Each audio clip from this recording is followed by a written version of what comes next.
तवील इंतज़ार के बाद बरज़ख ज़ी5 के प्लेटफॉर्म से यूट्यूब पर भी रिलीज़ की गई। 6 एक साथ पर मुश्तमिल इस कहानी को गो के पाकिस्तानी राइटर और डायरेक्टर आसिम अब्बासी ने खुद ही लिखा और डायरेक्ट किया, लेकिन शायद इनके दिमाग में ये कहानी ग्लोबल ऑडियंस के लिए ज़्यादा और पाकिस्तानी अवाम के लिए कम थी।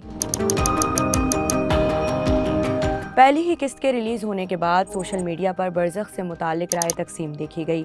वहीं दूसरी किस्त के बाद पाकिस्तानी ऑडियंस की जानिब से बरज़ख की कहानी पर कई एतराज़ात भी उठने लगे, जिसमें पहला मसला होमोसेक्सुअल कैरेक्टर था। कहानी में इस कैरेक्टर के रिवील होते ही फैशन डिज़ाइनर मारिया बी की जानिब से भी वीडियो रिलीज़ की गई, जिसमें उन्होंने बरज़ख की कहानी और डायरेक्टर को शदीद तनकीद का निशाना बनाया।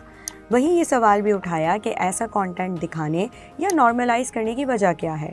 इस तरह के सवालात तेज़ी से सोशल मीडिया पर उठने लगे। आसिम अब्बासी की जानिब से इन सवालों का फ़कत इतना ही जवाब दिया गया कि अगर देखने वालों को इनकी कहानी के किसी कैरेक्टर पर एतराज़ है तो वो ये कंटेंट मत देखें।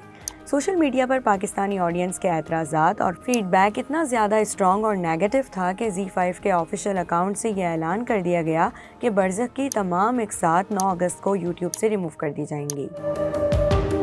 इस बात से जहां ये साबित होता है कि ऑडियंस का फीडबैक यानी राय कितना असर रखती है, वहीं ये भी जाहिर होता है कि बज़ाहिर कहानी कितनी ही खूबसूरत और दिलचस्प क्यों ना हो, लेकिन अगर इक़दार व तहज़ीब के दायरे से बाहर है तो बिलखुसूस उसे पाकिस्तान में मखसूस तबकों के साथ आवाम के भी सख्त फीडबैक का सामना करना पड़ सकता है।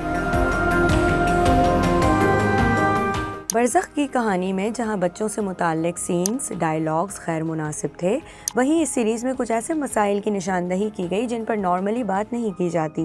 पोस्टपार्टम डिप्रेशन, ब्रेस्ट फीडिंग का मुश्किल मरहला, इंसानी रवैयों की तल्ख और कड़वी हकीकत समेत दीगर पहलू भी इस कहानी का हिस्सा रहे।